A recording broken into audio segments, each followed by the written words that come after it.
Have you seen Wonka yet? Wonder what went into making this amazing reimagining of a classic character? Well, we've got all the behind-the-scenes secrets. From the chocolatiers who worked on the set to the part of filming that Hugh Grant called a, quote, torture chamber. Wonka probably isn't the first time you've heard of Willy Wonka. Roald Dahl's famous novel Charlie and the Chocolate Factory was published in 1964. The 1971 film adaptation, Willy Wonka and the Chocolate Factory, starred Gene Wilder as Willy Wonka, and Tim Burton's 2005 remake starred Johnny Depp. So, why make another remake?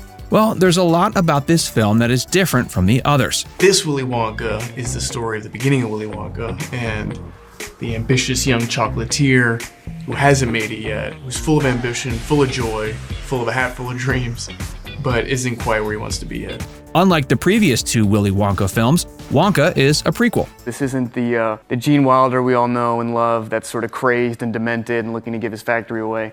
This is the story of a young Willy who's ambitious and sensitive and joyous. Director Paul King developed the story and the film's unique vision. I love the backstory, how Paul explained who he is and why he is. It's just so clever because we never really kind of knew that before, and now there's a whole kind of explanation. The desire to know this famous character's backstory inspired the idea for the film. We were interested in telling the story of Willy Wonka before he was famous and before he had the chocolate factory, when he was a sort of young man, first going out into the world and hoping to find a place which rewarded talent and hard work. Startled and disappointed to discover the world is a tougher place than he first imagined. So in many ways, Wonka isn't a remake of Willy Wonka. Instead, it aims to add on to the story we know and love. We wanted to make a film that would stand as a companion piece to the book and the 1971 movie and not sort of have anything that would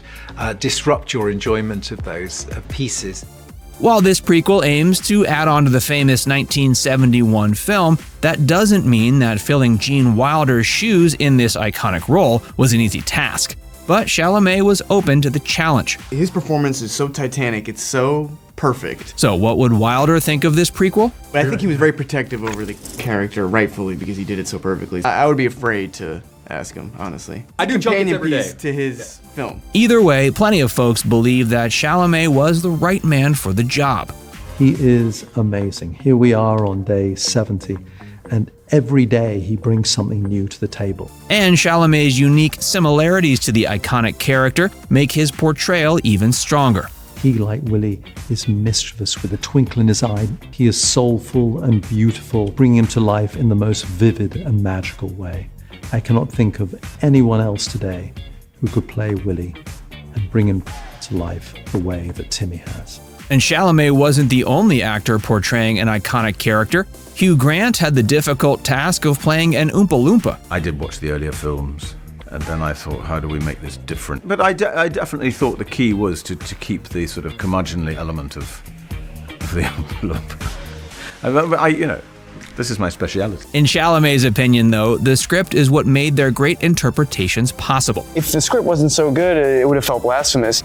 Giving Willy Wonka new life wasn't the only part of the film that was a challenge for Timothee Chalamet. The fact that Wonka is a musical also provided its fair share of difficulties. There was more training that went into this than maybe anything I'd ever worked on, because there's an element of song and dance that you have to spend months prepping.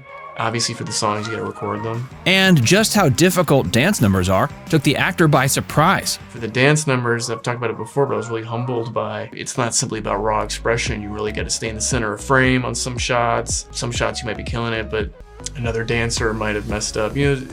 All sorts of variables that you wouldn't really consider in a A-B talking scene, The actors helped to bring the world to life, but the set was an important element too. The Wonka set is awesome. It's amazing. And it was practically built, very little green screen. And while Chalamet admits that he didn't bring home any set pieces, I did jack a jacket though. I took one of the jackets. those jackets were just as important as the set. Lots of thought went into the costumes. The fundamental thing about Willy Wonka and his whole costume is that by the time you meet him at the beginning of the film, he's been wandering the world in some of these clothes. He's owned all of those clothes, and he's been wandering the world, sometimes to hot countries where he wouldn't be wearing his velvet coat, and then other times to colder places where he would. While Willy's wardrobe was all about those purple coats, the Oompa Loompas' wardrobe was a bit more harrowing, since it was all motion capture. They put me in a sort of torture chamber and covered me in wires, and I did my best. In addition to new versions of beloved characters, Wonka has new characters as well. Kala Lane plays Noodle. I'd say she's like a tough character. She doesn't want to open up her heart to anybody, but when she meets Willy, she kind of cracks and she's like, oh, well, somebody loves me, somebody likes me, and so she kind of cracks and she's just like, no, maybe I can bring my love out to other people too. Comedian Keegan-Michael Key is also a major member of the cast. I played the chief of police, a man who is beholden to the chocolate cartel. He is one of the biggest obstacles to Willy Wonka starting his enterprise. And clearly these new characters will become classics too.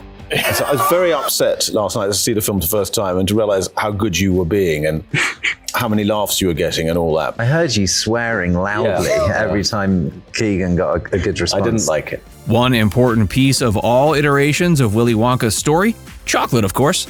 Consequently, real chocolatiers worked on the film. To be able to design and make the chocolates for such a story and a film, this is the most creative, quirky, most extraordinary chocolatier in the entire world. For me to have this job of creating these chocolates is just a dream come true and such an honor. And yes, this means there was tons of chocolate on set. Paul King joked that he gained 50 pounds working on the project. And yes, if you were wondering, the actors did actually wade into a giant vat of hot chocolate. No wonder the actors had so much fun working on this movie. What was your favorite part of Wonka?